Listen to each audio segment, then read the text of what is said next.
Before I even roll the intro, huge content warning for this video. Is going to be all about rape revenge horror movies, and I will be showing clips to illustrate some of the points I'm making. I'm gonna try and blur or block what I can because YouTube.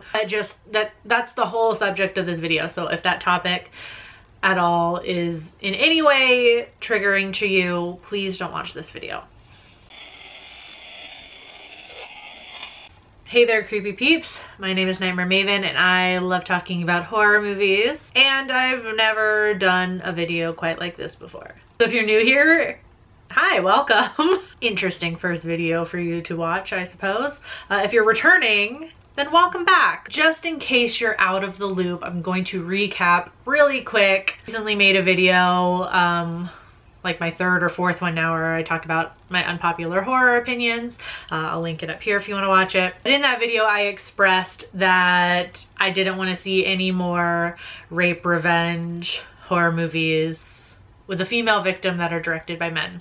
And I was dumb and didn't explain my opinion any further than that.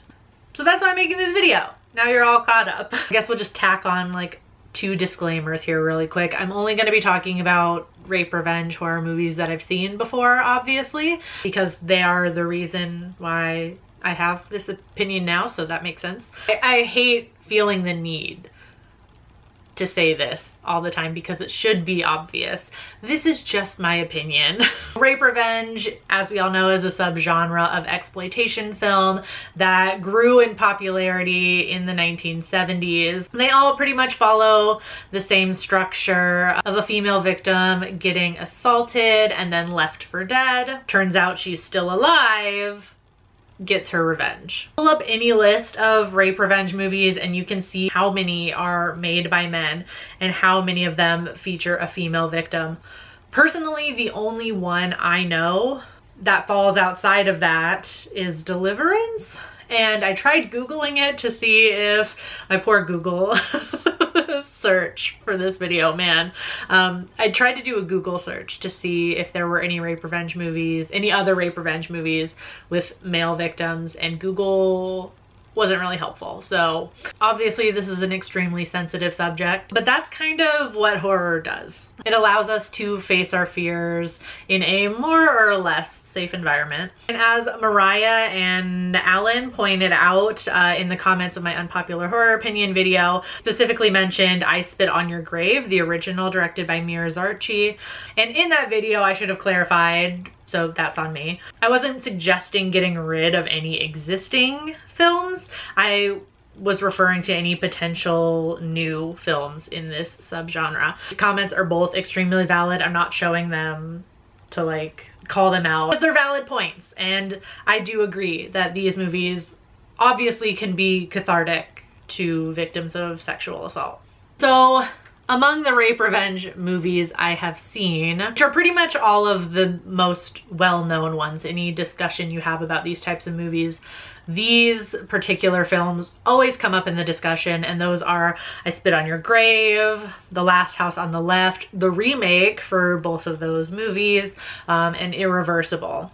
And I find with those movies there are a lot of similarities in the way the rape scenes are shot. So most use a lot of close-up shots. So you'll have close-up shots of the victim's face, of course, so you can see the terror, the rapist's face. A lot of times it tends to be a group of them, so you'll get close-ups of the other people, the onlookers. And then there are usually close-ups of body parts. They're, you know, hips, chests, backsides.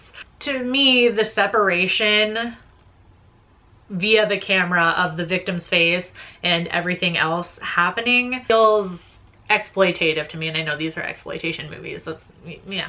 Something just doesn't sit right with me with the separation of these things happening. And when you do have a wide shot, it's usually maybe from the back and you can see the assaulter, I hate using this word, but for lack of a better term, thrusting. I hated all of what I just said. For some examples, like in the original I Spit on Your Grave, a lot of the wide shots, the character Jennifer's face is actually being blocked by somebody. The focus is on the thrusting. I really hate using that word. But even when the intent, like the director intent, is good, like I Spit on Your Grave, I can appreciate his desire based on something that he witnessed to show not only the horror of sexual assault, but also the lack of compassion that victims can feel from either like family members, friends, and law enforcement. A 25-minute sequence of Jennifer, the protagonist, being assaulted over and over again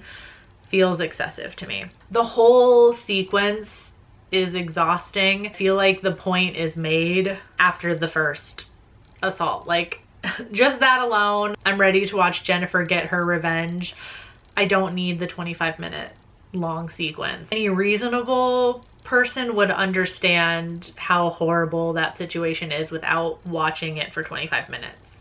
Then we have something like Irreversible, which doesn't follow the same pattern of like the quick cut close-ups between faces and body parts.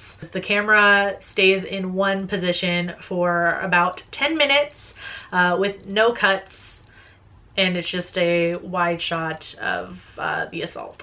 The thrusting, sorry for the word choice, feels exploitative to me. While you can see the victim's face, like it's in the foreground, there's no escaping that. Her face is half covered by her attacker's hand, so you only see her eyes. And because of the lighting in the set that they're in, like the tunnel, her face is like half in shadow the entire time also. The length of these scenes or sequences is what stands out the most to me, because I feel like with these other examples I'm about to start talking about, I feel like the same thing, the same desire for revenge can be achieved in a shorter amount of time. These examples I'm about to talk about, though, that are movies from female directors, all spend a significantly smaller amount of time on the actual rape. So MFA, Revenge, and American Mary all last about 2 minutes. Majority of that 2 minutes is spent on her face, so you can't escape the terror. And that to me is what's impactful, rather than, I don't want to say the word thrusting again. Even The Nightingale by Jennifer Kent also are 2 separate scenes where this happens, but again, both of those scenes are each about 2 minutes long, and the main focus is the victim's face. Even in movies like Revenge, we see the beginning of the assault happening. Then the focus becomes on that other character who walks into the room and then leaves. He shuts the door behind him and turns on the TV really, really loud, so we can no longer see or hear anything that's happening, and yet somehow we're still able to understand what's going on. So I feel like the impact of the scene is the same.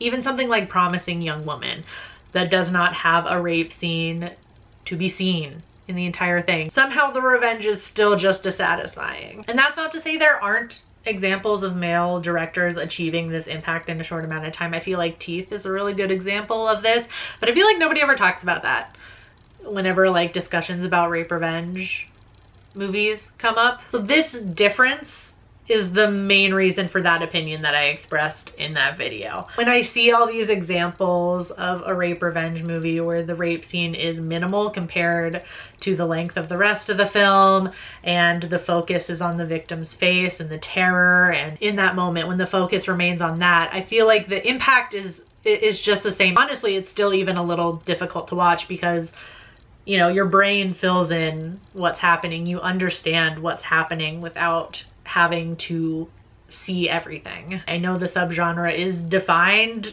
as a subgenre of exploitation film, but these newer examples feel less like an exploitation movie. This industry as a whole, the film industry, not just the rape revenge subgenre, is dominated by men still. Rape culture isn't just about men. And given that women make up more of reported cases of sexual assault, I feel like it's important to hear these stories from their point of view as well, especially in the case where a female character is the victim. Men also experience sexual assault, and yet there are far more movies where the victim is female.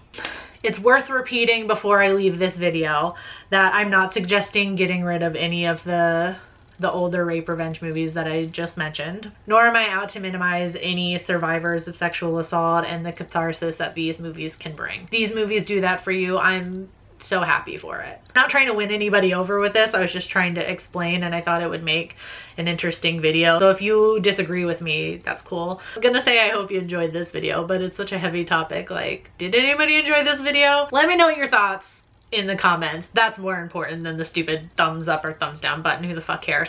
Leave your opinions in the comments below. Let me know if you would like to see more of these types of videos, and by these types of videos I mean just like discussions on topics in horror, not necessarily rape revenge, because if I don't have to revisit this again, I'll be grateful, because I watched so many scenes from these movies one after the other in preparation for this. So now I feel like I just gotta go lay down. So thank you for being here. Thank you for watching. If you're new here, subscribe, become a creepy peep today. I post 2 new videos a week on Tuesdays and Fridays. Stay strange.